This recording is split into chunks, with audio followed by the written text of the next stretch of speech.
There are many bakeries in Mumbai that use wooden or coal-run chullas or ovens. These ovens make the pav one of the staple food of Mumbaikars along with other eatables.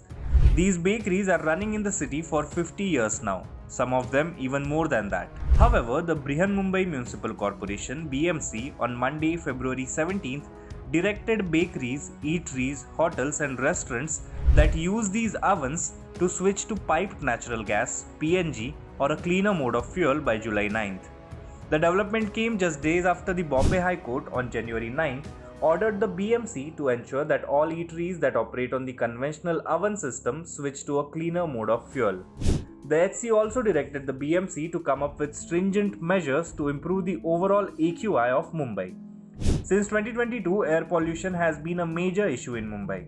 In 2023, the BMC issued the Mumbai Air Pollution Mitigation Plan (MAP-MP), in which smoke and emission generated from bakeries and eateries were identified as one of the key sources of the city's air pollution. The BMC's data shows that currently bakeries contribute to 6% of Mumbai's overall air quality. However, this decision by BMC to get rid of wooden or coal-run ovens may adversely impact the bread industry in the city.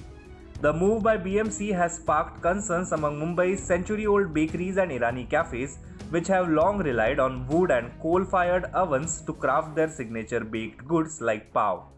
They feel that if the Mumbai's favorite pav is not baked in oven, it will lose its taste. Some feel that the ultimatum to shift to natural means of energy will create a massive shortage of bread in the city, as the new means will take longer time to bake the pav. We spoke to two of the presidents of bakery associations. Let's hear what they have to say about the BMC directive. कोई भी fuel बदली में ले नहीं सकते, क्योंकि LPG भी लेंगे तो डेंजर है, क्योंकि बिल्डिंग बेकरीज जो है इंडिपेंडेंट स्ट्रक्चर नहीं है, वो दूसरी बिल्डिंगों में नीचे के गाले में बेकरी लगी है। और आजकल समझो गैस का कोई एक्सप्लोजन हो गया उसके अंदर, तो आजू बाजू के पूरे बिल्डिंगों को खतरा है और जान की भी हानि हो सकती है।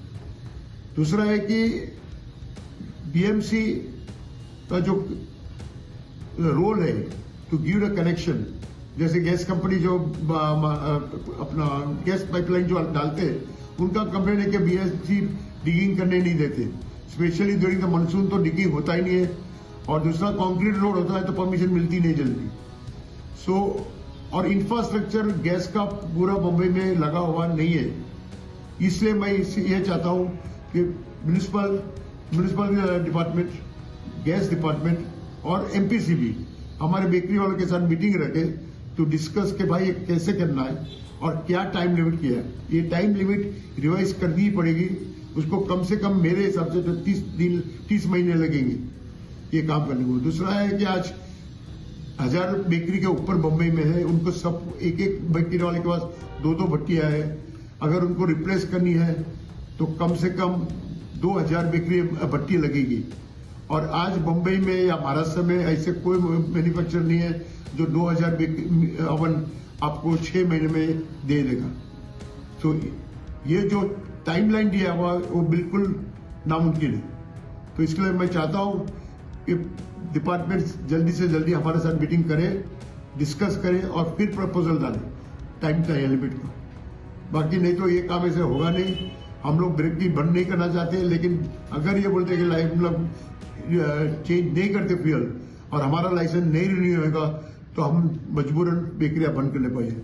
और इतना याद रखना कि आज पाव जो बनता है ये बेकरियों में, वो स्टेपली यूज होता है 70% पाव भाजी या वड़ा पाव के लिए। तो आज उसके ऊपर बहुत असर पड़ने वाला है। फ्यूल कॉस्ट भी 3 गुना हो जाने वाला है ये चेंजेस से। अगर गैस वापरेंगे और इलेक्ट्रिसिटी वापरते तो 5 गुना हो जाएगा। तो उसका इफेक्ट 100% ब्रेड के कॉस्ट के ऊपर पड़ने वाला है। ऐसे भी हम बेकरी वाले आज मैदे की वजह से बड़े हैरान है। मैदा का भाव जैसे सप्ताहबाजी चल रही है वैसे हो रहा है, हर दूसरे दिन उसका भाव 30 से 40 रुपया ऊपर नीचे हो रहा है। तो समझ में नहीं आता कैसे धंधा किया जाए। तो प्लीज मेहरबानी करके आप मीटिंग की तैयारी कीजिए कि आप डिस्कस किए सीरियसली।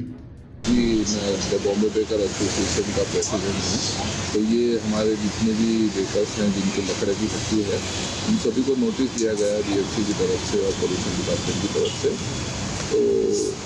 तो 1 साल का हमको नोटिस दिया गया था पहले कि 1 साल में फैक्ट्री को कन्वर्ट करें और पीएनजी में या तो फिर इलेक्ट्रिक में कन्वर्ट करें। तो अब उस नोटिस को 6 महीने कर दिया गया है कि 6 महीने के अंदर इसको कन्वर्ट करना चाहिए। तो हम लोग कन्वर्ट करने के खिलाफ नहीं, हम चाहते हैं कन्वर्ट हो, लेकिन कन्वर्ट के लिए हम चाहते हैं, हमारी कुछ मांगे हैं कि हमको टाइम बढ़ा के दिया जाए और हमको कुछ सरकार की तरफ से मदद मिले, जैसे पीएनजी की लाइन हो गई या सब्सिडी हो गई। हमारा जो 10-15 लाख रुपए कन्वर्ट करने में खर्च आएगा उसमें सरकार हमको कुछ मदद दे। तो हमारी मांग है, इसी तरह से हम लोग चाहते हैं कि हमारी मांग आपके द्वारा पूरी। मैंने जो लकड़े का स्वाद है वो तो ओवन में, गैस ओवन में या इलेक्ट्रिक ओवन में कभी आ ही नहीं सकता, क्योंकि लकड़े का स्वाद हमेशा अच्छा ही होता है। स्वाद की भी बात है, दूसरा हमारी जो खर्च है, जो हमारा एक्सपेंस है, वो भी हमारा डबल हो जाएगा उससे, क्योंकि इलेक्ट्रिक और गैस काफ़ी महंगे हैं इस टाइम पे। तो इसी वजह से हम लोग भी देख रहे हैं कि इसको अगर कन्वर्ट करें तो हमारे पे जो खर्च आने वाला है उसको हम इस तरह से करेंगे।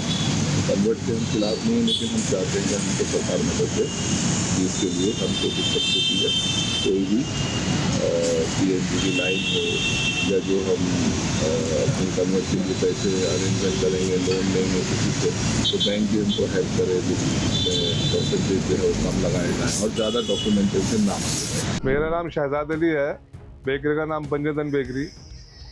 बीएमसी का नोटिस आया है कि भट्टी कन्वर्ट करो गैस में, लेकिन वो गैस में कन्वर्ट तो कर देंगे, उसको करने में कोई तकलीफ नहीं है, लेकिन महंगाई बहुत ज़्यादा है, उसके हिसाब से हमें औसत नहीं आएगा उस चीज़ के लिए। इस पर क्या रहता है, टैक्स रहता है माल के अंदर, गैस की भट्टी में टैक्स भी नहीं रहेगा और आइटम ये भी महंगा हो जाएगा, कम से कम 1 से 3 गुना महंगाई बढ़ जाएगी इसकी। पब्लिक परेशान हो जाएगी और गरीब आदमियों के लिए है ये खाने का पाव का मसला जो है, इससे गरीब आदमी चल रहा है बहुत। बम्बई इसके ऊपर 60-70% कम से कम पाव इस्तेमाल करती है और जब महंगा हो जाएगा तो कोई इस्तेमाल नहीं करेगा उसको। अभी 1 पाव 2 रुपये बेचते, 2.5 रुपये का बेचते, फिर 5 रुपये का, कम से कम 5 रुपये का 1 पाव हो जाएगा, डबल हो जाएगा। बहुत ज़्यादा परेशानी आने वाली है, तो इसलिए इसके लिए सोच रहा है, गवर्नमेंट से गुजारिश कर रहा है कि भाई इसके लिए कुछ सोचा जावे, कुछ सब्सिडी दी जावे बेकरी वालों को, कुछ किया जावे उनके लिए। अब देखो क्या सुनवाई होती है। अभी जो 5 आदमी काम करते हैं कम से कम, फिर 2-3 आदमी का काम रह जाएगा। ऐसे ही करते करते हर एक से 2-4 आदमी कम होंगे तो पता चला तो बहुत सारे हजारों आदमी बेरोजगार हो जाएगा। बीएमसी ने जो चेक किया है तो उसके हिसाब से बीएमसी का 3% 5% ये आ रहा है बेकरी का, लेकिन अभी ये बता रहा है कि भाई इससे ज्यादा हो रहा, वो तो उन्हीं को मालूम पड़ेगा कितना है कितना नहीं। 50 साल से मैं इसी बेकरी लाइन में हूँ।